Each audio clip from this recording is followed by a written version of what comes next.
se va a agregar, ¿sí? Se va a agregar un efecto adicional producto, ¿sí? Producto de la interacción entre tratamientos. ¿Sí? Ya hemos discutido este tema de la interacción, ¿no? Es un efecto que ocurre cuando tienes una sinergia, ¿sí? Entre dos variables, ¿sí? O dos componentes de variables, y haces que el efecto sea superior cuando estas dos variables interactúan o ocurren a la vez, ¿sí? Que si, por ejemplo, ocurriesen por sí solas. Vamos a poner un ejemplo con respecto al bifactorial, ¿ya? Entonces acá vamos a poner un modelo bifactorial.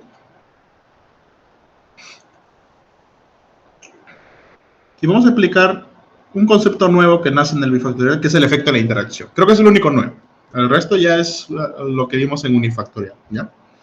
Entonces vamos a entender este nuevo concepto, el de la interacción. Bueno, el bifactorial, entonces va a ser un modelo en la cual voy a tener ahora dos tratamientos de factores, ¿sí? Por eso ahora es IJ, donde iba a representar el tratamiento del factor 1, J, el jésimo tratamiento del factor 2, y K va a representar la réplica.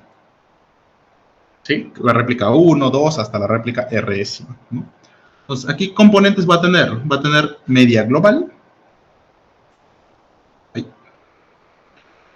va a tener efecto del factor 1, ¿sí? El tratamiento yésimo, el efecto del tratamiento yésimo del factor 1, más el efecto del tratamiento jésimo del factor 2. Y va a haber, como les comentaba, un efecto de interacción. Ese efecto de interacción va a ser el efecto que tiene en mi variable respuesta al yo aplicar a mi variable de interés el efecto del tratamiento I del factor 1 con el efecto del tratamiento J del factor 2. ¿Sí? Entonces se viene a representar la interacción o el efecto de interacción en el tratamiento I del factor 1 y el tratamiento J del factor 2. Y más tu error. Entonces tienes ahí clarísimas las componentes, ¿sí? Estos son componentes del de tratamiento del factor 1, ¿sí? Del tratamiento del factor 2. Y este viene a ser la interacción. Ahora, no necesariamente, o sea, similar como era en el caso de los modelos cuando apliqué la interacción en el modelo lineal, ¿no? No necesariamente la interacción siempre va a existir, ¿vale? No siempre va a existir. Obviamente lo usual es, ok, voy a considerar que hay interacción, hago una prueba de hipótesis para probar si la interacción es significativa y si no la es, la saco y ya está. Dejo el modelo en su forma, pues, sin considerar esa componente y dejo, pues, el modelo más sencillo, ¿no? Acá es igual. O sea, acá es lo mismo. Si quieres ver si la interacción es significativa o no, haces una prueba de hipótesis considerando solamente los términos de interacción y ya, no hay más. Y con eso ya, si no es significativa, la sacas, y si es significativa, la dejas. Así de sencillo, ¿ya? Pero vamos a entender un poquito más qué es la interacción, ¿ya? Vamos a suponer, ¿sí? Vamos a suponer que mi variable respuesta de interés, acá, es puntuación, ¿no? De sabor de una comida. Y la puntuación va de 0, no sé, pues a 100, donde 100 pues la comida es la mejor del mundo, ¿sí? Es la mejor comida de todo el planeta y 0 pues es la comida pues que ni el perro lo come, ¿no? Vale. O sea, es la peor comida que vas a probar. Vamos a suponer que ese va a ser tu variable de interés. Te interesa saber, ok, el sabor, digamos, de las comidas que tú quieres experimentar. Digamos, tú quieres experimentar con ciertas comidas, ciertas combinaciones y hacer una puntuación, ¿no? de estas comidas que vas a hacer. Vamos a suponer que tienes dos factores, ¿ya? Un factor va a ser el factor 1, ¿sí? Tipo de alimento,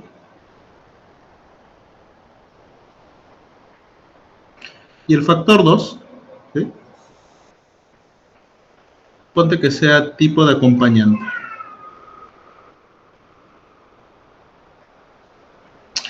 Ponte ponte que tenga dos tipos de alimentos, ¿ya? El primer tipo de alimento 1, ¿sí? Ponte que sea, voy a poner, que sea hot dogs, o sándwiches, lo que quieras en general. Voy a poner acá sándwiches mejor.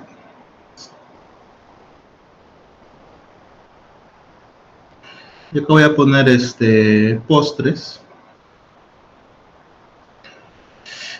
Y en tipo de acompañante, le voy a poner dos acompañantes, ¿ya? Le voy a poner mayonesa. Y otro acompañante le voy a poner fudge. ¿Vale? O sea, fudge, o sea, chocolate. Chocolate derretido. Bueno, a ver.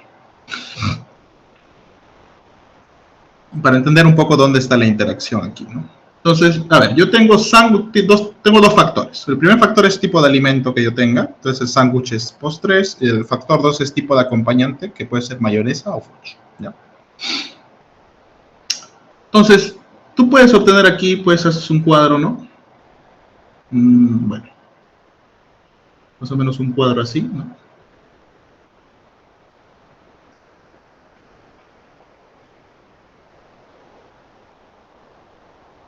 Entonces, si una persona prueba pues solamente sándwiches, sin nada, sin ningún acompañante me refiero, imagina que solamente tengas el factor 1, ¿no?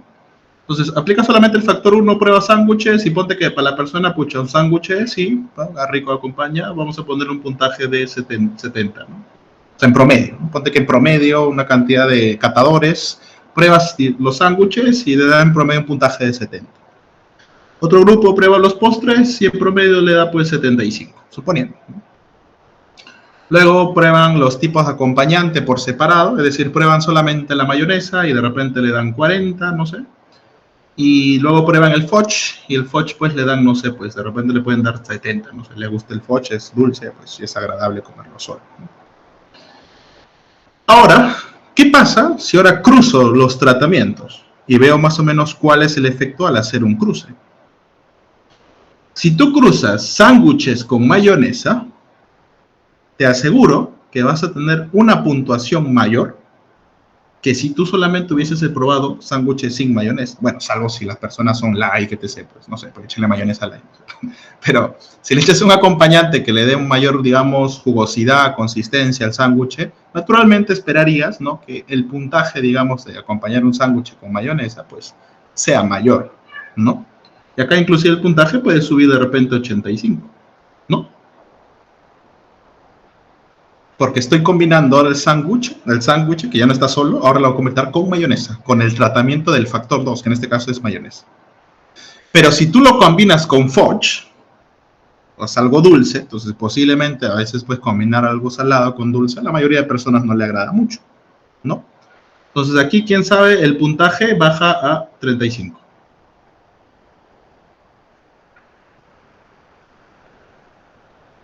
¿Vale? Vamos a postres. Si tú a un postre le echas mayonesa, posiblemente te lo van a escupir, ¿no? Entonces aquí posiblemente el puntaje, no sé, sea 10, ponte. Sin embargo, por el otro lado, ¿no? Si en postres, esos números son promedios, no estoy diciendo que sean los puntajes totales, son puntajes promedios, ¿no? En cambio, si yo a un postre le agrego fudge, obviamente son dulces, se van a complementar bien y posiblemente nuevamente el puntaje ahí va a ser de repente mucho más elevado y posible de repente sea 95, quién sabe. En promedio, estoy hablando, ¿no? Entonces, a esto me refiero, ¿sí? A esto me refiero con el efecto de interacción, ¿ya? Cuando tú, de forma individual, si solamente le hubieses dado sándwiches, la puntuación era 70.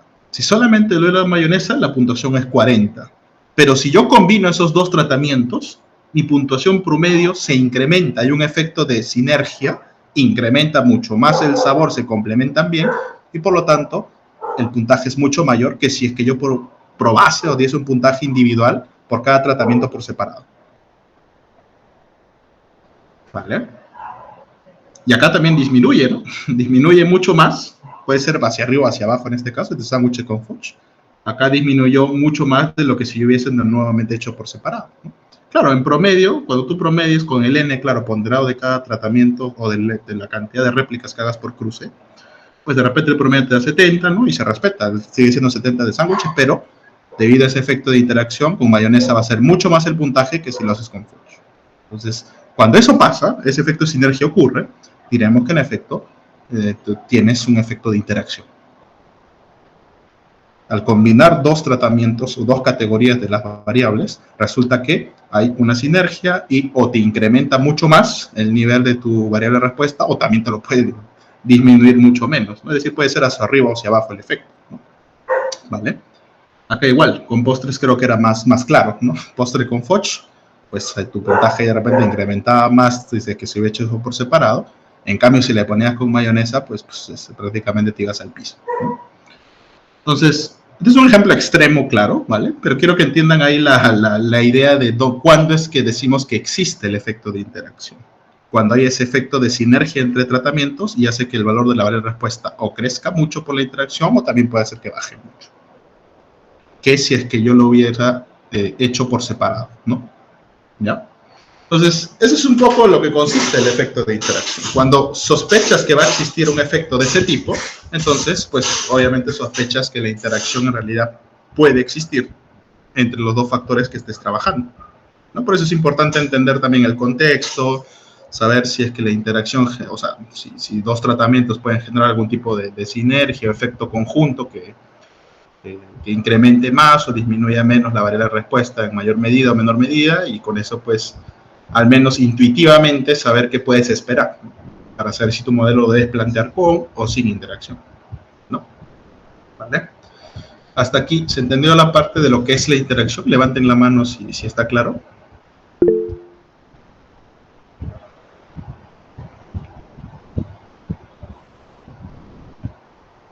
¿Sí? Muy bien. Entonces, ese es el efecto de interacción. Entonces, lo usual, como digo siempre, es tratar de meterlo al modelo, buscarle también un sentido intuitivo, así como el que hemos buscado con este ejemplo, ¿no? O sea, saber si es que tú cruzas dos, esperas tener que haya un efecto incrementador o disminuidor, también puede ser, en tu respuesta, y si no, pues también quitarlo a priori, también puede ser, ¿no? Por un tema de que no, estas variables imposible que interactúen, no generarían nada, entonces no se considera desde el inicio, puede ser también, pero bueno, usualmente cuando tienes dos variables, pues hace una hipótesis, al menos para corroborar si estadísticamente puedo afirmar que existe ese efecto intrínseco, y bueno, por lo tanto, lo considero, ¿no? Ya. Entonces, este es el efecto de interacción entre el tratamiento I del factor 1 y el tratamiento J del factor 2. Entonces, tienes ahora esas tres componentes y bueno, más el error. Pues ese es el modelo bifactorial, en realidad. El único nuevo ahí viene a ser nuevamente la interacción. Y bueno, las réplicas, acá lo voy a hacer por cruce de tratamientos, ¿sí? Por ejemplo, para este caso, ¿sí? Tengo el factor A y acá tengo el factor B. El factor A, que es el factor 1, tiene S tratamientos, ¿sí? El factor 1 tiene S tratamientos. Y el factor B tiene T tratamientos, ¿correcto? ¿Sí? Y por cada cruce de tratamiento, si lo quieres ver así, voy a coger R réplicas por cruce de tratamiento, ¿ok? Entonces aquí para el cruce del tratamiento 1 del factor A y el tratamiento 1 del factor B, voy a coger R réplicas. Y así para cada cruce de tratamientos, ¿ya? Entonces, en total al final, ¿cuántos o cuál va a ser tu tamaño de muestra final? Tu tamaño de muestra final va a ser la cantidad de tratamientos del factor A, la cantidad de tratamiento del factor B por la cantidad de réplicas, es decir, S por T por R. Ese va a ser tu tamaño muestra al final de este modelo, ¿ok? El modelo que se plantea es el que te dije, ¿no? Este de acá, el mu más SI más TJ más gamma IJ más IJK. Bueno, esto es cuestión de números nomás, donde este representa el tratamiento yésimo del factor A o del factor 1, el jésimo tratamiento del factor B, el efecto de interacción entre el cruce de tratamientos y el error. Bueno, y la media global, ¿no? ¿Sí? La media global. ¿Vale? Entonces, este es el planteamiento general de un modelo bifactorial, considerando efecto de interacción. Nuevamente, ahora, este viene a ser un diseño balanceado porque la cantidad de réplicas por cruce de tratamientos es la misma, ¿vale? Pero nuevamente, como en el caso unifactorial, puede ser que esa cantidad de réplicas por cruce no necesariamente sea igual. puede ser que sea diferente. En esos casos diremos pues que se trata de un modelo bifactorial desbalanceado. ¿Ok? Otro tema más a notar, ¿sí? Es el tema de las réplicas. ¿Puedo trabajar con una sola réplica por cada cruce de tratamiento? Sí, sí puedes. ¿Vale? Es decir, que tu R valga 1 es factible. ¿Vale? Pero cuando tu R vale 1, no vas a poder estimar el efecto de interacción. Eso apúntalo bien. Si tu R vale 1, es decir, si tienes una cantidad de réplicas igual a 1 por cruce de tratamiento, no vas a poder estimar el efecto de interacción. Y eso lo vamos a ver luego por qué. Ya vamos a hacer la demostración y vamos a ver que cuando R vale 1, pues estimar el efecto de interacción no es factible. Además, no puedes hacer ni la prueba de hipótesis. ¿Ya? Y eso lo vamos a ver abajito cuando hagamos la prueba de hipótesis del efecto de interacción. Vamos a ver que si el R vale 1, pues se va al tacho, en realidad, la prueba, ¿no? No serviría. ¿Ok? Entonces, ¿es factible? Sí, lo puedes hacer. Puede ser que R valga 1, sí. Cuando R valga o vale 1, usualmente, al menos los libros, le denominan modelo bifactorial sin réplica. ¿Sí? Así le denominan. Modelo bifactorial sin réplica. Simplemente es un modelo bifactorial donde la cantidad de réplicas por cruce de tratamiento es igual a 1. ¿Sí? Es decir, se trunca un índice, inclusive. Se saca el índice K. Y ahí te quedas como que con R igual a 1 nada más. ¿Ok? ¿Qué más? ¿Qué observaciones más? No, luego nada más. En realidad creo que es lo único que quería acotar ahí, ¿sí? Con respecto al modelo bifactorial. ¿Y cuál es su estructura matricial? Bueno, pueden probar, ¿sí? Que su estructura matricial, que creo que ya inclusive, no sé si lo hicimos en algunos ejercicios que dejé, o si no, bueno, lo prueban igual.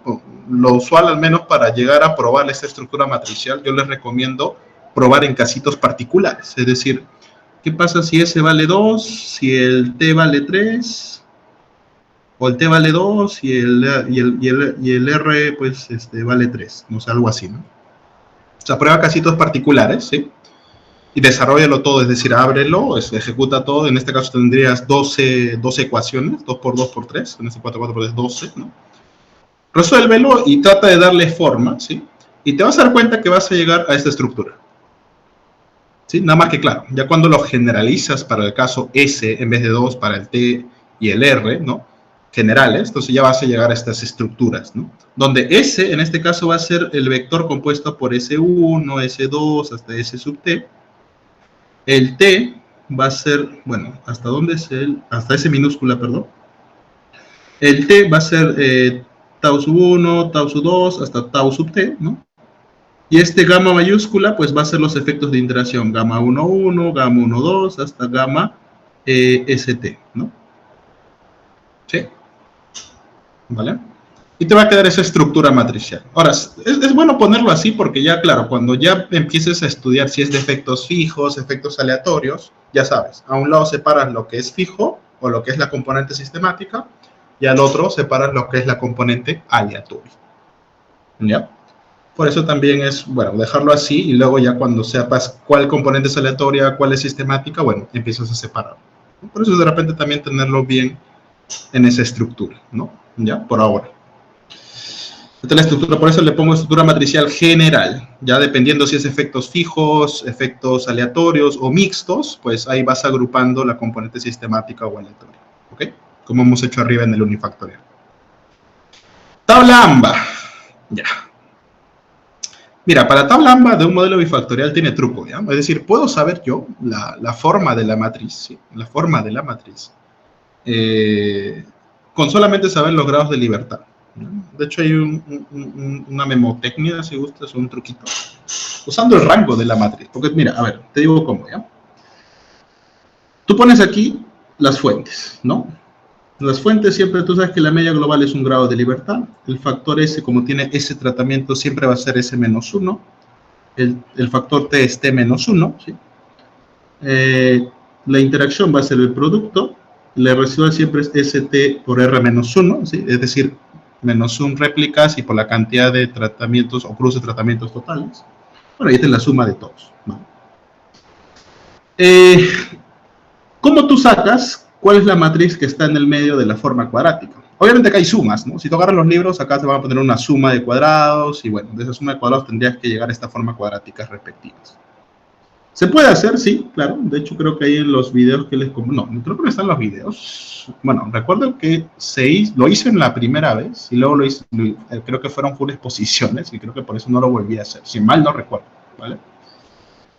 Pero al menos en el examen, al menos nunca he pedido hallarme la suma de cuadrados de un modelo bifactorial, porque considero que es un poquito engorroso, por no decir pues que al final es hallar una suma nomás y te demora casi una hora, creo, en hallar la suma nomás.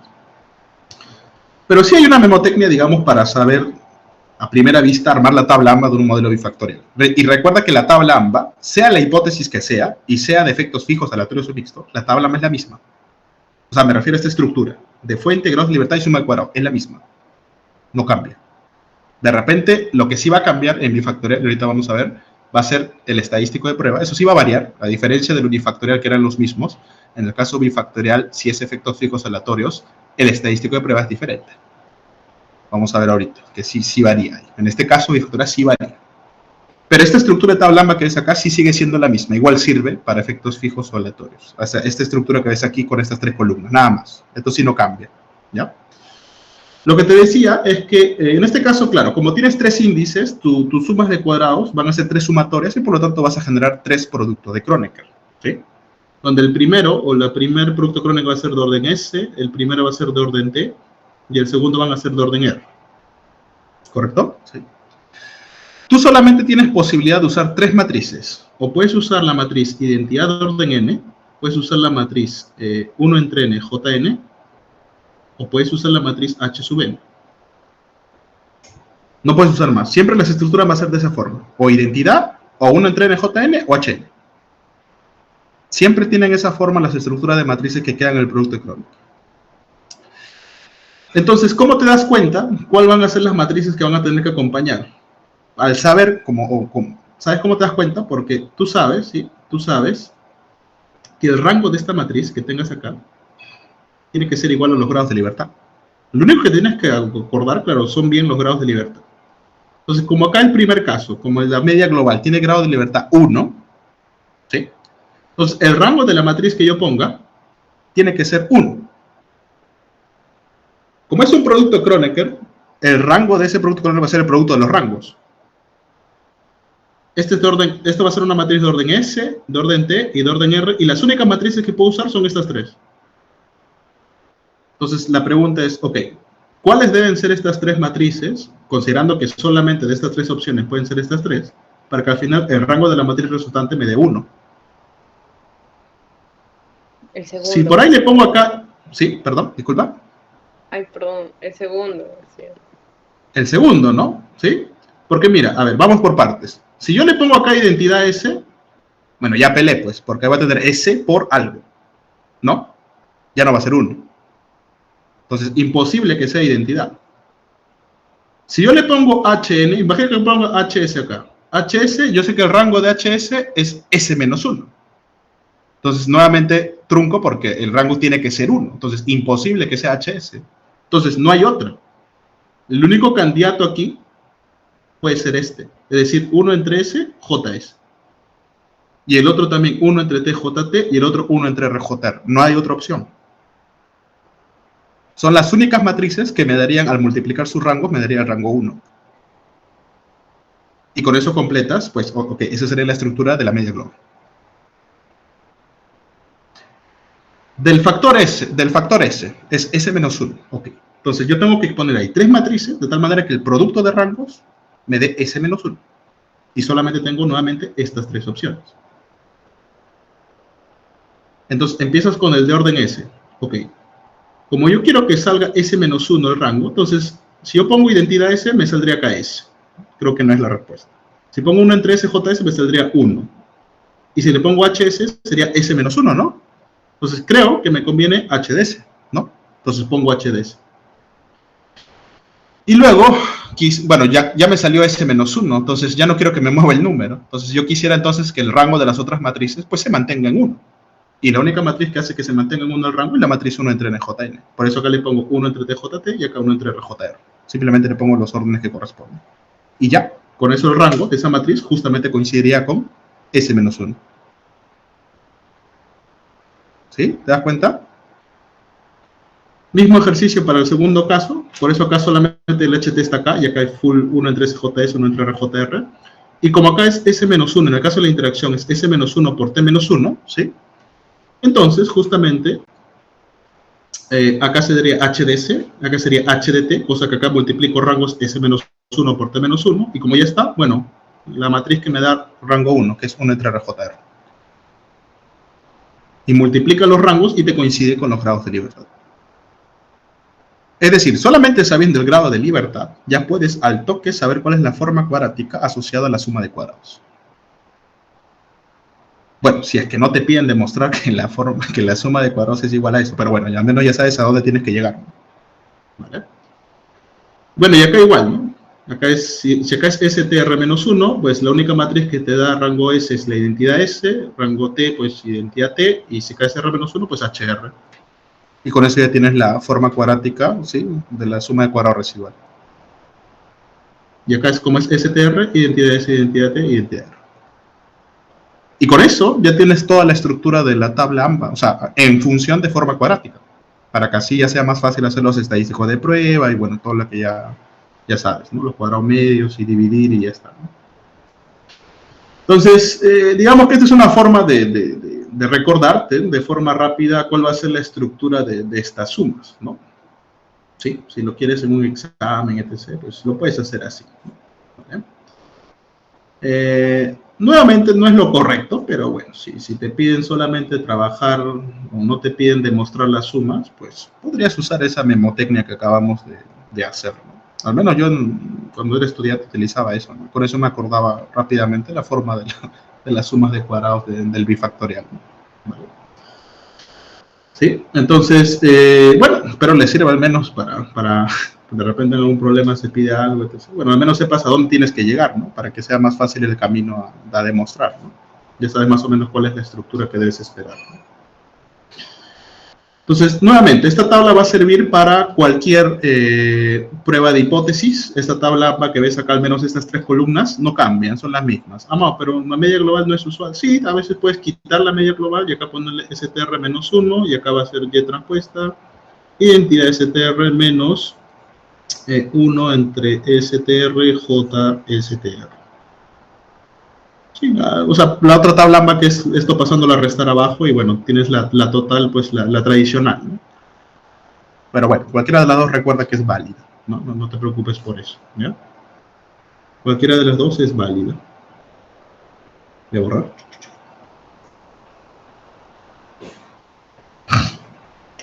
¿Hasta aquí está claro? Levanten la mano si está claro lo que hemos visto.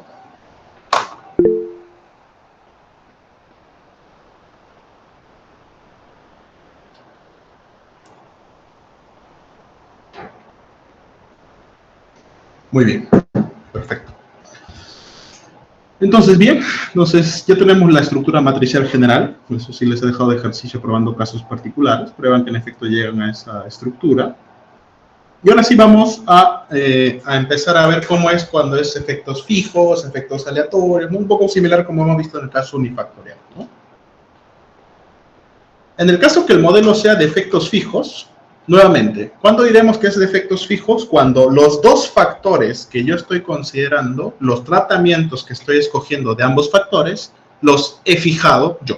Yo he fijado, a mí me interesa estos tratamientos de este factor, este tratamiento de este factor, y por lo tanto, mis conclusiones nuevamente se va a acotar a esos tratamientos que yo escogí de ambos factores. ¿Vale? ¿Sí? Eso es un modelo bifactorial con efectos fijos, donde ambos factores van a ser de efectos fijos, nada más. Obviamente, como van a ser ambos de efectos fijos, entonces los supuestos que tenían efectos fijos, pues también se va a cumplir en sus parámetros. Es decir, vas a tener que suma, ¿sí?, de los efectos del tratamiento del factor 1 va a ser 0, igual suma de efectos del tratamiento del factor 2 va a ser 0, y también que vas a tener que la suma de los efectos de los tratamientos de la interacción, pues también por ahí que va a ser 0. ¿Vale? La estructura matricial para este caso queda de esta forma, ¿sí? Entonces, como ya tienes que estos tres de acá, estas tres componentes van a ser fijas, quiere decir que esto de acá es fijo, esto es fijo y esto es fijo. Es decir, que todo esto es tu componente sistemática para un modelo bifactorial de efectos fijos, ¿sí? Y este es tu componente aleatorio. Por eso acá te dice que en el caso del modelo bifactorial de efectos fijos, la componente sistemática va a ser el x beta, va a ser esto, ¿sí? Donde beta va a ser todos estos parámetros y el x va a ser toda esta matriz. L va a ser uno normal con sigma cuadrado, identidad de orden STR. Y tu y va a tener esta distribución, el x beta, que pues es un monstruito un poco largo, y la matriz de covarianza sigma cuadrado identidad. Para probar significancia de los factores, lo puedo hacer en este caso con la misma forma que yo planteaba hipótesis para la significancia de efectos fijos en el caso unifactorial, que era suponiendo que el efecto de los tratamientos del factor 1 todos son 0 versus al menos uno de ellos es diferente de 0. ¿Vale? Acá no es para todo, acá es para algún mínimo. ¿Vale? Acá tienes en este caso, para si quieres probar la significancia del factor B, pruebas en efecto allá. Si los efectos del tratamiento del factor B son 0 para todo J, versus que el menos uno de ellos es diferente de 0. Y para la interacción de manera análoga, pruebas que la nula, que todos los gamma y J es igual a 0, versus al menos uno es diferente de 0. ¿Vale? ¿Sí? Entonces, con eso pruebas la significancia de los factores, ¿ya? Para las pruebas de hipótesis, es decir, para digamos, probar la significancia de un factor o de la interacción, ¿sí? Acá simplemente es dividir el cuadrado medio, en este caso este viene a ser el cuadrado medio explicado, ¿sí? Del factor S, ¿sí? Para este caso, ¿no? Y este viene a ser el cuadrado medio residual, ¿sí? Entonces, divides el cuadrado medio explicado del factor S entre el cuadrado medio residual y ese sería tu F calculado para probar la significancia del factor S. Y puedes probar que eso se distribuye como una F con S menos 1 grados de libertad, STR menos 1. ¿Ok? Nuevamente ahí es probar arriba que es una chi cuadrado con S menos 1, abajo que es una chi cuadrado con STR menos 1, probar independencia y con eso recién pruebas que este estadístico de prueba tiene esa distribución, ¿no?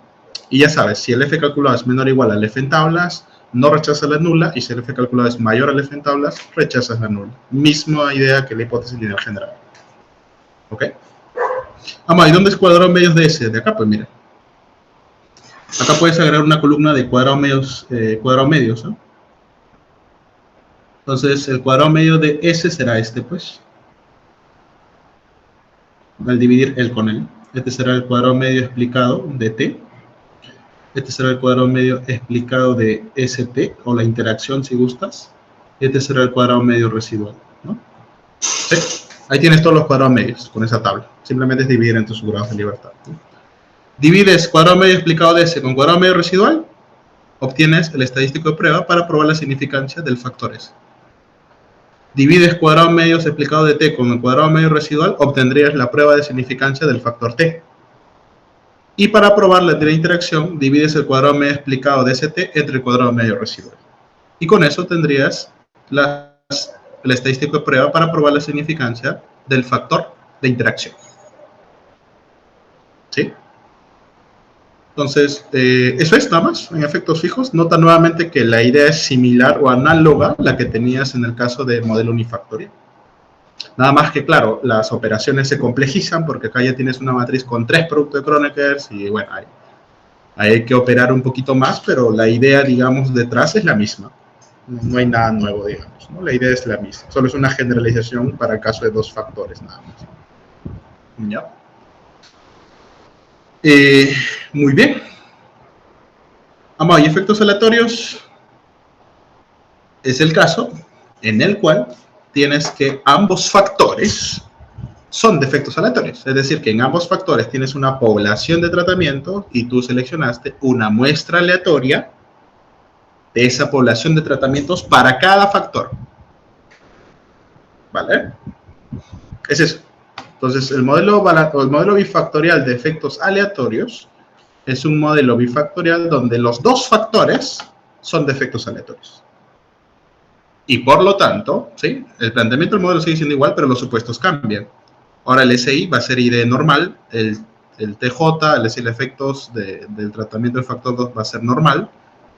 La interacción también va a ser normal, es decir, también va a tener patrón aleatorio, ¿sí? Y en este caso, estos 4 componentes, es decir, todos estos componentes que son normales van a ser independientes, van a ser independientes para todo IJK, ¿ok? Entonces, en este caso, ¿sí? Entonces ya los supuestos cambian, como hay dos factores que tienen efectos aleatorios, la interacción también va a ser aleatoria, entonces ahí tienes varias cosas que son normales y además son independientes, ¿no? Para el caso de la estructura matricial, vamos a tener que la estructura matricial ahora va a tener que estar en la componente sistemática y todo esto va a ser la componente aleatoria. ¿Sí? Entonces la estructura de tu modelo va a ser diferente aquí, en el modelo bifactorial de efectos aleatorios. La media, si te fijas, como el modelo unifactorial va a ser un vector de unos por la media global, ¿sí? Nada más que acá el vector de unos es el orden STR. Y lo que sí ves que se convierte en un monstruo es la matriz de covarianza. Porque acá la matriz de covarianza está compuesta por 4 matrices, o una suma de 4 matrices con un producto de Kronecker de 3, ¿no? ¿Sí? Entonces acá tienes, esta sería la estructura de la matriz de covarianza, el sigma, ¿no? En este caso, pues ves que, nuevamente, en efectos aleatorios, la estructura de matriz de covarianza es más compleja. En cambio, en el de efectos fijos, la matriz de covarianza era sencillita, ¿sí? Lo que era complejo era su media, ¿no? Que sí era un monstruo, ¿no? Pasa al revés, ¿no? La media es fácil, pero acá la matriz de covarianza sí es, pucha, bien engorrosa, ¿no? Ok, ¿cómo planteo hipótesis acá? Nuevamente, como lo hacías en el unifactorial de efectos aleatorios, con respecto a la varianza, ¿sí? de la población de los efectos de tratamientos. Si quiero probar la significancia del factor 1 del factor A, lo haré con respecto a su varianza. Ya habíamos visto que acá varianza igual a 0 significa que el factor no es significativo. En el caso del factor B, nuevamente con su respectiva varianza, y en el caso de la interacción, también con su respectiva varianza. ¿Vale? Ok. Amado, ¿y cómo hago la prueba de hipótesis para el caso de modelo bifactorial? Mira, acá hay una diferencia, ¿ya? Y acá viene la diferencia entre con el unifactorial, ¿ya? Si te fijas, pues si quiero hacer la significancia del factor S, ¿sí? ¿Vale? Para efectos aleatorios, acá, si te fijas, este es el cuadrado medio explicado del factor S.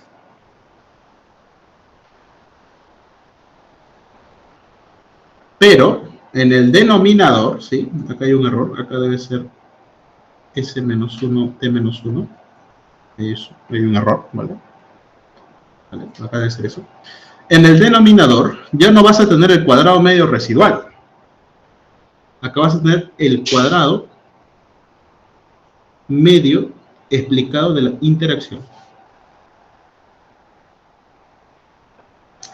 ¿Por qué? ¿Por qué no era residual acá? Porque si hubiera sido residual, pues nuevamente el bifactorial, al menos en sus estadísticas de pruebas, es iguales, o serían iguales, ¿no? Como en el caso unifactorial. En el caso unifactorial sí cambia. ¿Por qué? Bueno, la respuesta en realidad es más técnica, ¿sí? Porque si tú lo divides entre el cuadrado medio residual y lo puedes probar, te vas a dar cuenta que esas dos cuadrados medios no van a ser independientes. ¿Vale? Entonces, no te va a dar un cuadrado medio que sean independientes, por lo tanto, eso de ahí no vas a tener una distribución que darle, no va a ser una F, porque para una F, recuerda, necesitas 8 cuadrados y además independientes. Lo que sí son independientes son estos dos de aquí. Y lo puedes probar, ¿vale? Por eso es que lo dividen entre el cuadrado medio de la interacción y no entre el cuadrado medio residual. Es más por un tema técnico, para hallar un estadístico de prueba, ¿sí? Que tenga una distribución conocida y pues exacta, ¿no? Si lo divides entre residual, no te da un estadístico de prueba conocido. Una distribución conocida no te la da.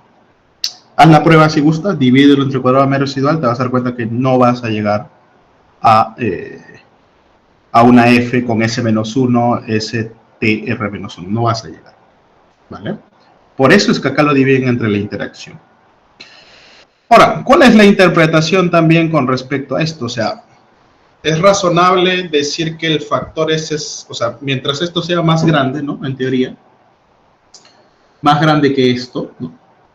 Entonces, en teoría, hay una mayor influencia propia del factor S, ¿no? Con respecto a la interacción, ¿no?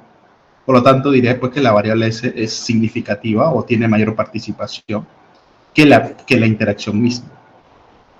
¿Tiene un sentido? Sí, sí. ¿Es intuitivo? Sí. O sea, si en teoría la variable explica más, entonces debería explicar más que la propia interacción, ¿no? Porque si la interacción se lleva toda la ganancia, entonces quiere decir que la variable por sí sola no explica nada, sino que está siendo significativa porque la interacción es significativa. ¿Vale? Entonces, ¿tiene sentido? Sí, sí, sí. Digamos que sí tiene un sentido intuitivo también. O sea, si mientras más grande el numerador, mejor el factor S está explicando mejor la variable. Entonces, solamente tener cuidado con eso. Esto sí esta sí la diferencia, digamos, con el modelo unifactorial. ¿Sí? Acá sí los estadísticos de prueba son diferentes para el caso de la prueba de significancia del factor. Son diferentes. ¿Sí?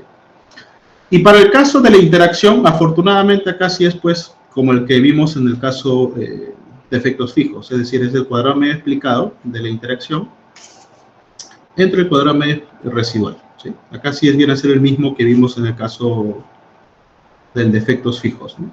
Acá es el mismo, ¿sí? Acá también es cuadrado medio explicado de la interacción entre el cuadrado medio residual, ¿vale? Acá sí es el mismo, ¿sí? En el caso de la interacción sigue siendo el mismo, ¿vale? Se prueba, puedes probar que es el mismo estadístico de prueba. Y ya, esa es la única diferencia que tienes que tener cuidado en el caso de efectos aleatorios, nada más. Por eso te remarco eso, ¿ya? Entonces hay que tener cuidado acá, ojito. Por el resto, al final es hallar las distribuciones, hacer que los cocientes en efecto lleguen a esa distribución, y bueno, eso ya lo puedes hacer con las propiedades de la distribución de formas cuadráticas, ¿no? Eso ya lo hemos visto antes. Bueno, existen otras variantes también de bifactorial, que es el modelo de efectos mixtos, que nosotros no lo vamos a ver, ¿ya? No le he puesto acá porque no lo he desarrollado tampoco, ¿sí? En la cual tienes que un factor es de efectos fijos y el otro factor es de efectos aleatorios. Cuando tienes ese caso de modelo bifactorial donde uno es de efectos fijos y otro es de efectos aleatorios, diremos que estás con un modelo bifactorial de efectos mixtos. Y en ese caso, claro, las diferencias o cómo debes plantear el modelo, ¿sí? Si quieres profundizar, igual yo no lo voy a tomar en el examen efectos mixtos, pero si más o menos para que, si gustas profundizar o entender un poco, los supuestos del factor que van a ser de efectos fijos, pues tendrán los supuestos de un modelo de efectos fijos, es decir, suma de efectos de tratamientos igual a 0. Y del factor que tenga efectos aleatorios, pues tendrá los supuestos de un modelo de efectos aleatorios, es decir, que los tratamientos van a tener distribución normal y ID. ¿Y la interacción dónde queda? Bueno, como debido a que uno de los factores es aleatorio, entonces la interacción pues también va a ser aleatoria debido a que uno de ellos ya es aleatorio. Entonces la aleatoriedad se hereda, ¿no? A la interacción. Entonces, esa sería la estructura, digamos, al menos del modelo de efecto bifactorial de efectos mixtos, ¿no? La prueba de hipótesis también va a depender si vas a hacer la hipótesis del que es efectos fijos o el de efecto aleatorio, ¿no? Pues ahí también varía, ¿no? Si es de efectos fijos el factor que deseas probar la hipótesis, pues harás con pues, que los tau sub i es igual a 0, ¿no? Y si quieres probar el de efectos aleatorios, lo haces con respecto a su varianza de la población de tratamientos, ¿no? Entonces, es como que, ok, depende cuál vas a probar, pues hago cuál corresponde, ¿no? Como ya lo aprendiste en el unifactorial, ¿no? Entonces, por eso te decía que entender el unifactorial, lo entendiste ahí, ya luego entender las demás variantes es como que casos por casos que vas aplicando del unifactorial, ¿vale? Con ligeras diferencias por ahí, obviamente, pero en general, pues lo principal está en el unifactorial y luego ya son aplicaciones o generalizaciones que parten de ahí. Muy bien, entonces, hasta aquí nos quedamos en realidad. Nuevamente, si quieren profundizar las demostraciones, están los videos, está el libro, está en este caso En el Rancher, en la parte de modelos de rango incompleto, pueden encontrar el desarrollo, digamos, de todas estas pruebas, de los supuestos, de cómo hallar estimadores, etcétera, ¿vale? Yo en el examen voy a tomar una pregunta relacionada a un modelo de rango incompleto, ¿sí? Posiblemente de desbalanceados, así que revisa de repente el modelo unifactorial de desbalanceado, ¿no? De repente va a venir un ejercicio fijo de ese tipo. Unifactorial nomás, porque bifactorial ya es demasiado en realidad, eso sí va a demorar mucho. Entonces, a lo más tomar uno, si es desbalanceado, ojo, si es desbalanceado, a lo más será unifactorial, ¿no? Bifactorial es mucho, ¿no? Entonces, revisen eso, repasen estos temas, y en realidad, esto que ven acá deberían profundizarlo más cuando lleven su curso de diseño de experimentos, porque ahí van a ver mucho más casos o mucho más modelos de los que yo he visto acá. O sea, estos que has visto acá son los básicos de un modelo de diseño de experimentos. Luego, cuando ya entres al curso, vas a aprender otro tipo de modelos, diseños factoriales, diseño cuadrado grecolatino, diseño de parcelas divididas, etc. Entonces, diseño asanidado, diseño 2 a la K, toda esa vaina en teoría lo aprendes en diseño de experimentos, y todo eso son modelos de rango incompleto también. Pero los básicos, al menos, son estos de acá. O sea, lo que te enseñamos aquí, ¿no? Ya te es como que la introducción para que luego cuando entres ya desarrollar diseño de experimentos, ¿no? Vale. Entonces, levanten la mano si está claro hasta aquí.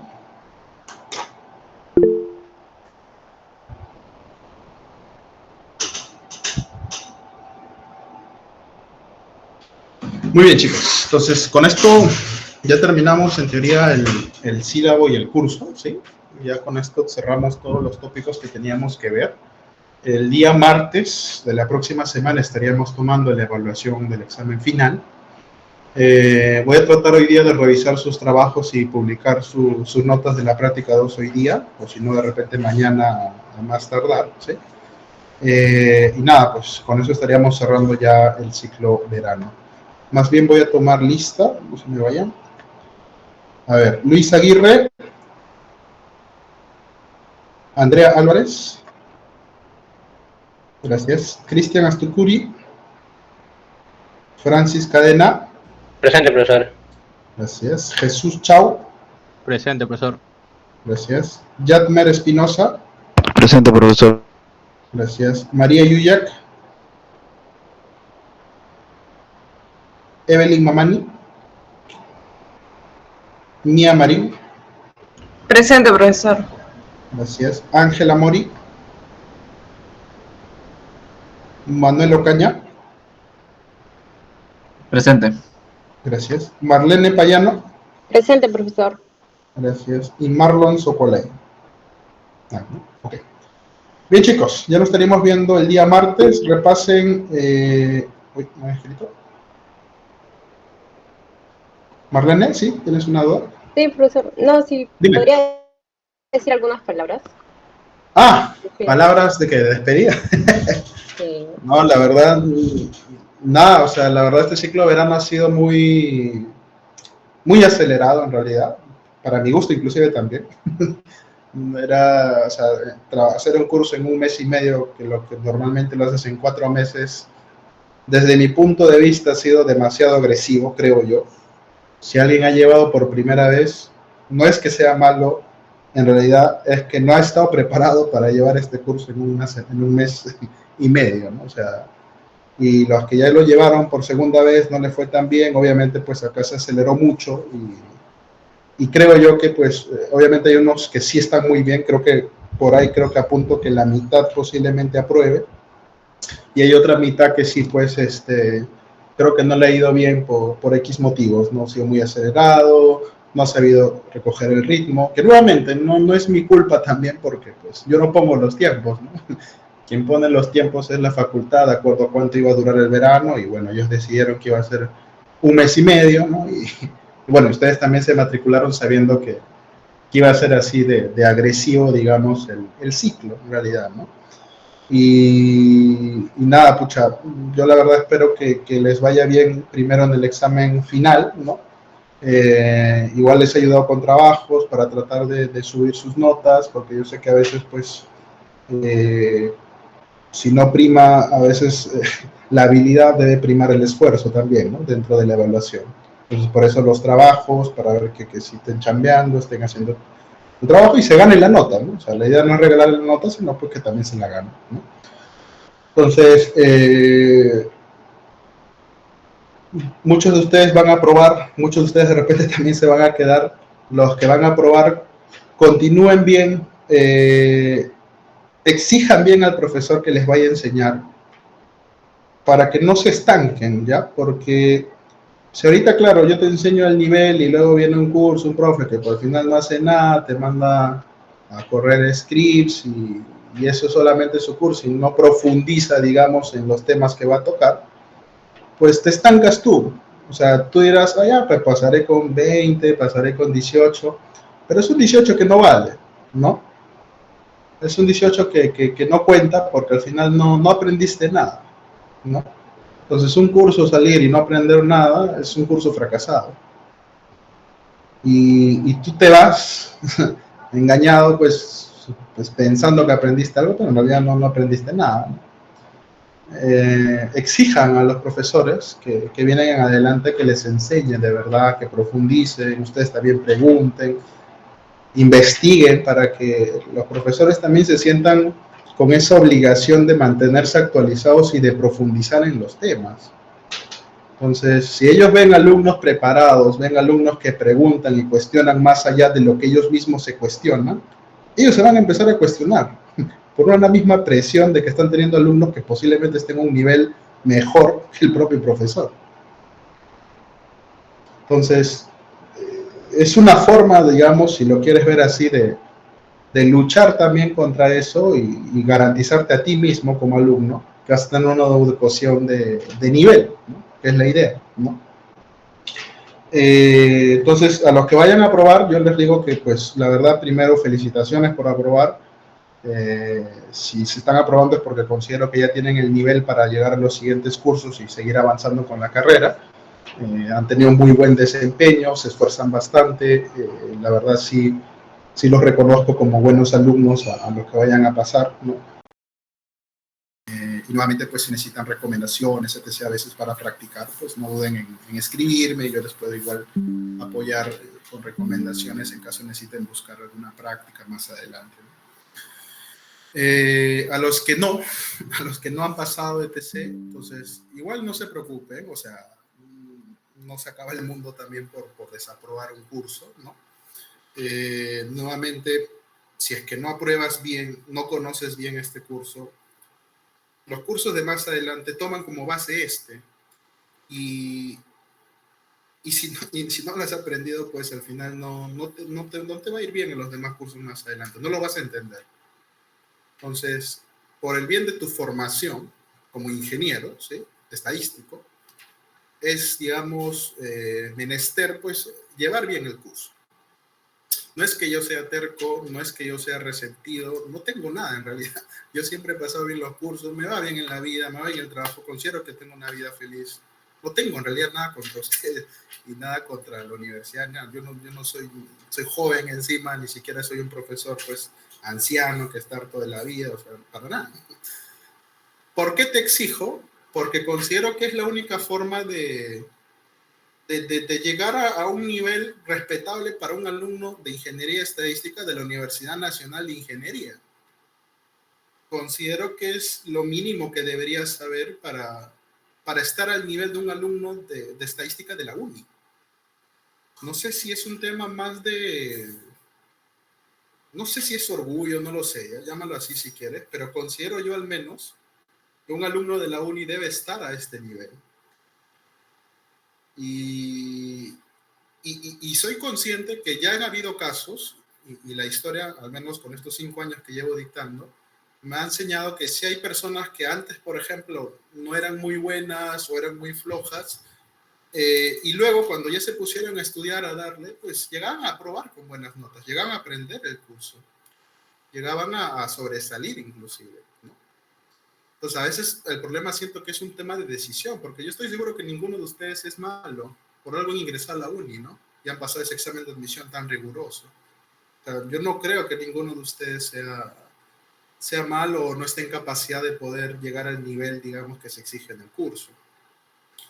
Es un tema más de saber distribuir bien los diversos temas que involucran, digamos, estudiar, sacar su tiempo para estudiar, el tema psicológico para pues tener cabeza fría en un examen, el tema de saber repasar los conceptos, entender los conceptos antes de resolver un problema, etcétera. Y es un tema ya metodología de estudio que, claro, cada uno tiene que ir adaptando cuál es la mejor forma para que puedan estudiar y aprender un curso, ¿no? Entonces, están en capacidad de hacerlo. Yo sé que, porque si no confiara en eso, pues no les daría el nivel que les estoy dando, ¿no? Y simplemente pues tomaría exámenes pues de un nivel mucho más inferior, porque vería que nadie lo hace. Yo digo que si hay gente que sí lo resuelve, eso me indica que si es posible, si es factible que personas o alumnos del promedio, sin necesidad de decirte que sea un genio, nada, o sea, alumnos del promedio puedan aprobar el curso y aprender bien el curso. O sea, sí es posible, y la historia me lo ha demostrado. Entonces, y si no, bueno, hay que esforzarse más. Y nada, sigan esforzándose, no se rindan. Igual la carrera luego de esto empieza a abrirse el abanico de todo lo que son los modelos, las aplicaciones en industria, en riesgo de crédito, en seguros, en climatología, en oceanografía. O sea, literal, ya cuando veas modelos y entiendas los modelos, vas a entender por qué hoy en día, ¿sí?, es tan requerido, es tan importante el tema analítico, el tema de la inteligencia artificial, machine learning, etcétera. Con esto es que empiezas a entender un poco de dónde viene la importancia de entender bien y conocer bien lo que es un modelo, ¿no? Entonces, por eso también esfuércense por ser buenos, ¿no? Esfuércense por mejorar y por ser unos ingenieros estadísticos, pues, de calidad. Entonces, cuando estés pensando en tu formación, hazte siempre esta pregunta. ¿Tú permitirías que algún familiar tuyo lo opere un médico que sabes que no aprobó bien los cursos de su materia, pasó en una universidad pues que no es más o menos, o pasó con profesores que son irregulares? ¿Tú permitirías que ese médico opere a alguien de tu familia o te opere a ti?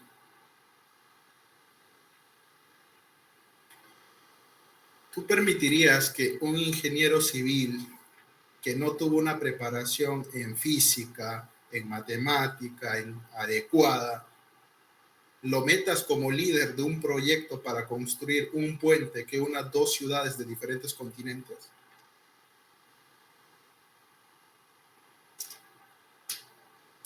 Entonces, ponte a pensar siempre qué tipo de profesional quieres ser. O sea, ponte siempre esa pregunta. Entonces, ¿quieres ser ese profesional, ese médico que de repente desconfíe yo que me opere, ese ingeniero civil que yo desconfío que me construya la casa porque de repente como no sabe casi nada se me va a caer? Entonces, ¿qué tipo de profesional quieres ser? Yo te estoy preparando para ser un buen profesional, un buen ingeniero estadístico y tengas la capacidad para poder resolver diversos problemas con diversa tipología de data, con el conocimiento técnico suficiente para poder tú mismo luego aprender más modelos por tu cuenta. Esa es la preparación que yo te doy. Porque eres ingeniero estadístico de la uni. Y porque quiero que seas un ingeniero pues estadístico de calidad y no seas pues el médico al cual tú desconfíes que opere a ti o a alguien de tu familia. Entonces, piensa bien qué tipo de profesional quieres ser. ¿Ya? Entonces, sincérate, esfuérzate. Igual, a mí lo que más me importa es que al final las personas que he visto que más triunfan en la vida son los que se terminan por esforzar más. No digo que siempre, pero al menos, digamos que tienen mucho más probabilidad de que al final ese esfuerzo que hacen le dé sus recompensas. A veces no, a veces demora, eso sí. Hay casos en los cuales he visto que se esfuerzan y falta a veces algún tema, algún factor de suerte, de apoyo, de empuje, que a veces tienes que buscar, y para eso son las relaciones con las personas y saber relacionarse y tener contactos también para, pues, porque la vida pues solo no haces nada también, o sea, siempre es saber tener contactos, conversar con personas, para que también te den ese empuje al factor de empuje, apoyo, oportunidad, si lo quieres ver así. Y más tu factor esfuerzo, créeme que así pases con 11 o 12, si tú eres una persona que se esfuerza en hacer las cosas y se las gana a pulso, va a triunfar tarde o temprano. Estoy seguro de eso. Y conozco varios casos de eso. Ya. Entonces, los chicos que todavía no aprueben, no se rindan, continúen, piensen en estos temas que les digo, qué tipo de profesional quieran ser, motívense a ser buenos ingenieros estadísticos y sigan adelante. O sea, las cosas continúan y me gustaría verlos ya más adelante, ya como de repente en otro curso, ya como profesionales, y verlos ya pues como unos buenos ingenieros estadísticos. Al final ese es mi objetivo de la enseñanza, ¿no? No enseño por ninguna otra cosa. Por el sueldo no enseño porque pues los del centro, ustedes sabrán que acá la verdad el sueldo no significa nada frente a los sueldos porque te pagan las empresas privadas o las mismas universidades privadas, por ejemplo. Entonces, por el sueldo uno no enseña. Créeme que ningún profe viene acá por el sueldo. Y si vienen por el sueldo, posiblemente renieguen mucho porque, nuevamente, el sueldo no es mucho, al menos para alguien que se dedica a la docencia en universidad estatal. Entonces, valoren también ese esfuerzo que las personas que hacen por enseñar, pues, si aprendan algo, pues, respondan a eso también. Entonces, yo hago el esfuerzo por enseñar, hago lo mejor que puedo también en el tiempo que tengo y nada, voy a seguir igual luchando pues para generar cambio, porque pues, si me voy yo y se quedan solamente con profesores mediocres, la escuela prácticamente termina siendo muy mediocre y converge eso, ¿no? En la mediocridad pura, ¿no? Y creo que si quieres generar un cambio al menos mínimo, pues es tú mismo empezando a cambiar gente, cambiando mentalidades, llevando gente pues que piense mejor, piense en alto y que regresen luego y que esto continúe pues como un efecto bola de nieve y en algún día pues este cambio llegará a la mayoría de estudiantes, a la mayoría de profesores, ojo, no solamente es estudiantes, ¿no? También la mediocridad, al menos en la facultad y escuela, viene por parte de docentes.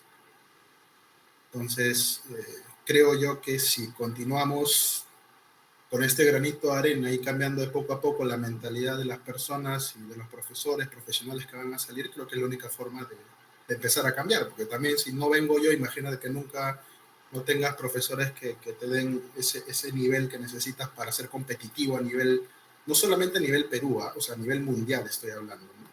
Entonces, ¿cómo esperas que la escuela crezca? Entonces, nunca va a crecer. Entonces, al menos la forma yo siento de retribuir lo que la uni me ha dado, lo que me ha enseñado, todo lo que me ha dado hasta ahora, pues es enseñando, creo yo, al menos. Y si alguno de ustedes quiere enseñar más adelante, pues prepárese mucho, adquiera la experiencia, los conocimientos y venga a enseñar. Que es lo que a la uni lo que le falta es un cambio primero en mentalidad de alumnos y profesores, siento yo, no es solamente de alumnos, sino también de profesores, para salir adelante como una universidad top. Si no, la uni siempre se va a quedar en estos puestos pues medio mediocres porque en realidad la uni no investiga, no tiene profesores que investiguen, los alumnos también a veces se han llevado solamente por el tema monetario, solo quieren trabajar, quieren salir rápido para ganar dinero y trabajar en alguna empresa X, entonces ese no es el objetivo de la universidad, ¿no? Ese no es el objetivo de la universidad. Pero bueno, chicos, no les voy a aburrir más con este tema de pensamientos. Igual, como les digo, piensen bien en estas reflexiones que les he dado y nada, espero que les vaya muy bien en todo y siempre pues cuenten conmigo para cualquier consulta, duda, profe, que un libro para recursos de series, de multi, tengo un problema en esto, que me recomiende. Igual no duden siempre en escribirme y yo pues en el tiempo que esté disponible, de repente a veces estoy en reuniones toda la mañana, a veces toda la tarde, pero en el tiempo que me libere, pues les contestaré y les podré ayudar en lo que necesiten. No duden en igual, ¿no? Nada, chicos, eso es todo y ya nos estaríamos viendo el día martes, ¿ya? Para continuar en este caso con el examen final. Marlene, sí. Yo quisiera decir algunas palabras, profesor. ¿Se me escucha? Sí, dime, Marlene. Ah, ya. Sí, se te Bueno, escucha. fuera de que apruebe o no apruebe, siento que en este verano he aprendido, en verdad, por la por los problemas resueltos, por la práctica dirigida, las clases grabadas, el trabajo. Y quisiera agradecerle al profesor por su dedicación que tiene cuando enseña, por el apoyo que nos ha dado en este verano y también por el trato que tiene en la clase, porque no es un profesor que nos motiva o nos bajonea con otros profesores. De verdad, muchísimas gracias.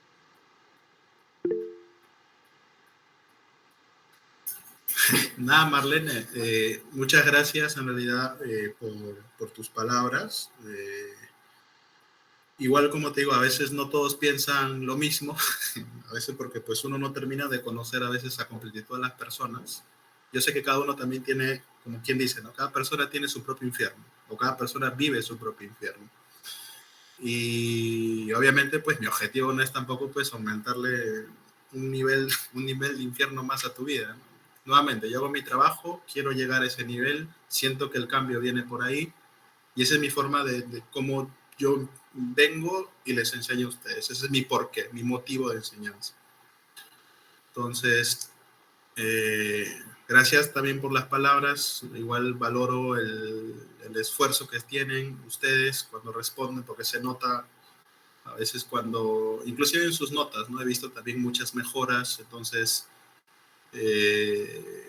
muchas gracias por eso y nada, yo voy a continuar con esta misión que siento que tengo. Van a haber personas que estoy seguro que no la entiendan y ya me ha pasado que hay alumnos que dicen pues que no, que el profesor es abusivo, que cree que es todo homogéneo. No, o sea, no tengo por qué creerme una cosa ni otra, o sea, ni tampoco pues empezar a hacer cosas imposibles. O sea, yo creo que no son cosas imposibles. Creo que bajar el nivel sería subestimarlos a ustedes, subestimar el nivel de la uni y, y siento que ustedes dan para mucho más y por eso es que siempre trato de que lleguen ahí, ¿no? Por eso los exijo, por algo es la uni, ¿no? Y nada, voy a continuar con este empeño. Gracias por las palabras nuevamente y bueno, ya el día martes pues los espero con el examen final y con eso ya culminamos en este caso este ciclo de verano, ¿no? Muchas gracias, chicos. Ya nos estamos viendo el día martes. Gracias, Marlene. Bueno, hasta luego, buenas noches con todos. Listo, buenas noches, Marlene. Cuídense todos. Un Gracias. abrazo. Gracias. Hola, profesor. Chicos, gracias. Gracias a ustedes. Cuídense. Chao, chao.